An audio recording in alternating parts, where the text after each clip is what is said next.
అలా కాదు, ఎటువంటి రాసే రిజల్ట్ కూడా రాలేదు, వచ్చేసి పేరు రిజల్ట్ కూడా ఇంకా రావట్లేదు. ఈ రోజు పెట్టిన వచ్చేస్తుంది కదా బస్.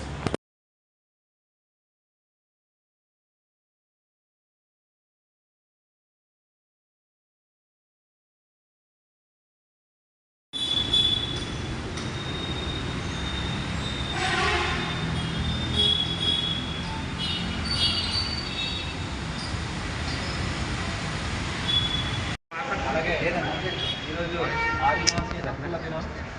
ఆదివాసీ యొక్క చట్టాలని, సంస్కృతి సాంప్రదాయాలని గౌరవిస్తూ 1994లో ఐక్యరాజ్య సమితి వాళ్ళు ఆదివాసీ దినోత్సవంగా ఆగస్టు 9వ తారీఖున ప్రకటించడం జరిగింది.